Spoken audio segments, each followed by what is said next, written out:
क्या कभी ऐसा लगा है कि इतनी मेहनत के बाद भी रिजल्ट नहीं मिल रहा? खैर, आज की हमारी ये चर्चा खास तौर पर उन सभी विद्यार्थियों के लिए है जो मानसिक स्पष्टता और शानदार एकेडमिक सफलता चाहते हैं। आज हम माइंड मास्टरी 90 सेकंड का एकेडमिक रीसेट के सोर्स मटेरियल का एक गहरा विश्लेषण कर रहे हैं। ये एक ऐसा दिलचस्प नाइट रूटीन है जिसका दावा है कि यह रातों रात फोकस और एकाग्रता को आसमान पर पहुंचा सकता है। चलिए सीधे मुद्दे पर आते हैं। अब एक बहुत ही आम सी परेशानी है। अक्सर विद्यार्थी दिन रात एक कर देते हैं, अपनी पढ़ाई में सचमुच पूरी जान लगा देते हैं, लेकिन फिर भी हाथ सिर्फ निराशा और असफलता ही लगती है। आखिर ऐसा क्यों होता है? अजीब बात है ना। हमारा सोर्स मटेरियल एक बड़ा ही चौंकाने वाला तर्क देता है। इसका कारण मेहनत की कमी बिल्कुल नहीं है, बल्कि इसका असली कनेक्शन उस नकारात्मक सोच से है जो सोने से ठीक पहले दिमाग में चलती है। तो इस पूरे विषय को समझने के लिए आज हम इन अहम पहलुओं पर बात करेंगे। पहला, एकेडमिक निराशा को दूर करना। दूसरा, अवचेतन मन की थीटा स्टेट। तीसरा, कैसे प्राचीन ज्ञान और आधुनिक विज्ञान का संगम होता है। चौथा, वो खास 90 सेकंड का नाइट रूटीन। और आखिर में 21 दिन का माइंडसेट रीवायर। चलिए सेक्शन 1 से शुरू करते हैं। एकेडमिक निराशा और संघर्ष के मानसिक बोझ को दूर करना। तो बात कुछ ऐसी है कि समस्या की असली जड़ कहीं और नहीं, बल्कि सोने से ठीक पहले आने वाले उन नकारात्मक विचारों में छिपी है। जरा सोचिए, दिन भर की थकान के बाद जब कोई विद्यार्थी सोने जाता है और निराशा, परीक्षा की चिंता या फेल होने के डर के बारे में सोचता है, तो वो अनजाने में उसी असफलता को मैनिफेस्ट कर रहा होता है। ये बिल्कुल एक जाल की तरह है, एक ऐसा चक्र जहां की गई सारी मेहनत पर सिर्फ कुछ पलों के नकारात्मक विचार भारी पड़ जाते हैं। अब आगे बढ़ते हैं सेक्शन 2 की तरफ, अवचेतन मन की थीटा स्टेट। आखिर सोने से ठीक पहले का ये समय इतना क्रिटिकल क्यों है? देखिए, हमारा दिमाग मुख्य रूप से 2 हिस्सों में काम करता है। एक है हमारा चेतन मन यानी कॉन्शियस माइंड, जो बहुत लॉजिकल होता है और सच कहें तो रात में हमारे साथ ही सो जाता है।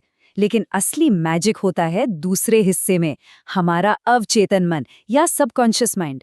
जब हम नींद की गहराइयों में उतर रहे होते हैं तो ये अवचेतन मन पूरी तरह से जाग जाता है और अत्यधिक ग्रहणशील हो जाता है। विज्ञान की भाषा में इसे थीटा ब्रेन वेव स्टेट कहते हैं। इसी स्टेट में हमारा दिमाग किसी भी नई प्रोग्रामिंग या विचार को स्पंज की तरह सोख लेता है। और ये कोई नई बात नहीं है। प्राचीन भारतीय संस्कृति में एक बहुत ही सटीक और गहरा कॉन्सेप्ट है, यथामति तथा गति। इसका सीधा सा अर्थ है, जैसी मति होगी वैसी ही गति होगी। मतलब जैसा हमारा माइंडसेट होगा वैसी ही हमारी डेस्टिनी होगी। ये साफ तौर पर बताता है कि एक छात्र का अवचेतन माइंडसेट ही अंततः उसके भविष्य और उसकी पूरी एकेडमिक डेस्टिनी की दिशा तय करता है। अब एक बहुत ही दिलचस्प आंकड़े पर गौर करते हैं, 11-11। न्यूमरोलॉजी में इसे एक मास्टर नंबर माना गया है। सोर्स विशेष रूप से रात 11:11 के समय की ही सिफारिश करता है। क्यों? क्योंकि इसे एक ऐसा पोर्टल माना जाता है जहां हमारे चेतन और अचेतन विचारों के बीच की दीवार सबसे ज्यादा पतली होती है। आसान शब्दों में कहें तो इस वक्त विचार बिना किसी रुकावट के सीधे अचेतन की गहराइयों तक पहुंच सकते हैं। ये हमें सीधे हमारे तीसरे सेक्शन पर लाता है, प्राचीन ज्ञान और आधुनिक विज्ञान का एक बेहद दिलचस्प संगम। ये सारी बातें सिर्फ आज की नहीं हैं। सोर्स के मुताबिक अगर हम उपनिषदों और विज्ञान भैरव तंत्र जैसे प्राचीन ग्रंथों को देखें तो पाएंगे कि उनमें चेतना जगाने की 112 विधियों का जिक्र है। इन ग्रंथों में हमारी सांस और ध्यान को मन की अपार शक्ति को जगाने की मास्टर चाबी माना गया है। यानी दिमाग को कंट्रोल करने की ये तकनीकें सदियों से हमारे पास मौजूद हैं। और दिलचस्प बात यह है कि आधुनिक विज्ञान भी इसका समर्थन करता नजर आता है। महान वैज्ञानिक निकोला टेस्ला ने एक बार कहा था कि अगर ब्रह्मांड के रहस्य जानने हैं तो ऊर्जा, फ्रीक्वेंसी और वाइब्रेशन के बारे में सोचें। हमारा सोर्स इन्हीं प्राचीन प्रथाओं को क्वांटम फिजिक्स की थ्योरीज से जोड़ता है। इसका सीधा मतलब ये निकाला गया है कि ये भौतिक दुनिया छात्रों के फोकस और उनकी ऊर्जा पर एकदम सीधा रिएक्ट करती है। आज की भाषा में इसे एपिजेनेटिक्स कहा जाता है। डॉक्टर जो डिस्पेंजा और ब्रूस लिप्टन जैसे जाने माने विचारकों के हवाले से सोर्स एक बहुत बड़ा दावा करता है कि इंसान सिर्फ अपने विचारों के जरिए अपनी बायोलॉजी और अपनी वास्तविकता को पूरी तरह बदल सकता है। इस कॉन्सेप्ट को अगर हम पढ़ाई से जोड़ें तो इसका मतलब है कि सही और बिल्कुल फोकस वाली सोच से एकेडमिक रिजल्ट्स को 180 डिग्री तक पलटा जा सकता है। चलिए अब थ्योरी से निकलकर प्रैक्टिकल पर आते हैं। सेक्शन 4, वो 90 सेकंड का नाइट रूटीन जो इस पूरी चर्चा का केंद्र है। जो भी विद्यार्थी इन सिद्धांतों को अपनी जिंदगी में उतारना चाहते हैं, उनके लिए ठीक रात 11:11 का एक बेहद सटीक प्रोटोकॉल दिया गया है। ये सिर्फ 90 सेकंड का काम है। स्टेप 1, अपनी रीढ़ की हड्डी को बिल्कुल सीधा करके बैठना है और आंखें बंद कर लेनी है। स्टेप 2, 3 बहुत ही गहरी और फोकस वाली सांसें लेनी है। और स्टेप 3, एक खास मूल एफर्मेशन को मन ही मन 11 बार दोहराना है। अब सवाल उठता है कि ये 3 गहरी सांसें ही क्यों? वैसे योग शास्त्रों में एक पंक्ति है, चलेवाते चलम चित्तम। इसका मतलब है कि जब तक सांसें अस्थिर हैं, मन भी बकबक करता रहेगा, चंचल रहेगा। सांसों को स्थिर करने से मन शांत होता है। इन गहरी सांसों का असली मकसद दिमाग की सारी उथल-पुथल को रोकना है, ताकि मन एक गहरे एकेडमिक फोकस के लिए पूरी तरह से ग्रहणशील और तैयार हो जाए। और अब बात करते हैं उस एफर्मेशन की। उपनिषदों का एक बहुत ही पावरफुल सिद्धांत है, यद भावन तद भवति, मतलब जो भाव मन में होता है इंसान वैसा ही बन जाता है। हमारा सोर्स इसे आज के पॉपुलर लॉ ऑफ अट्रैक्शन का सबसे प्राचीन आधार मानता है। ये सिर्फ रटने के लिए नहीं है, बल्कि उस भाव को अपने भीतर गहराई से महसूस करने के लिए है।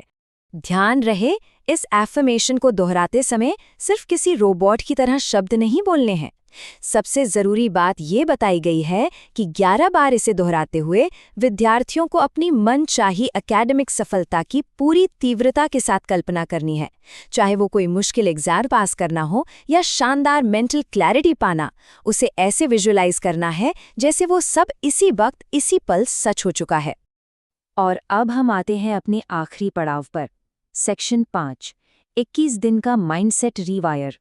इस पूरी प्रक्रिया का जादू देखने के लिए एक बहुत ही सख्त शर्त है, और वो है 21 दिन का कमिटमेंट।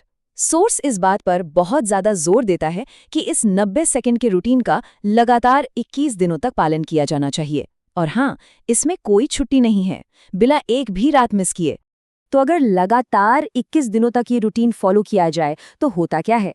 सोर्स के दावों के अनुसार इसके नतीजे काफी शानदार हो सकते हैं। ये दिमाग में एकदम नए और मजबूत न्यूरल पाथवे बनाता है। रोजमर्रा के फैसले लेने का तरीका बदल जाता है, ध्यान भटकाने वाली रुकावटें और यहाँ तक कि नकारात्मक लोग भी दूर होने लगते हैं और एकेडमिक सफलता के बिल्कुल नए रास्ते खुल जाते हैं। इसे विज्ञान की भाषा में न्यूरोप्लास्टिसिटी और अवचेतन वास्तविकता का रीशेपिंग कहा गया है। मैं जैसा सोचता हूँ वैसा ही बनता हूँ। सच बात कहा जाए तो यही इस पूरे सोर्स मटेरियल का असली सार है। और ये चर्चा हमें एक बहुत ही गहरे और सोचने पर मजबूर कर देने वाले सवाल के साथ छोड़ जाती है। क्या वाकई सिर्फ एक अनुशासित, जानबूझकर सेट किया गया माइंडसेट किसी भी छात्र के पूरे एकेडमिक भविष्य की दिशा बदल सकता है? ये एक ऐसा विचार है जो इस रूटीन को कम से कम एक बार आजमाने की जबरदस्त जिज्ञासा जगाता है।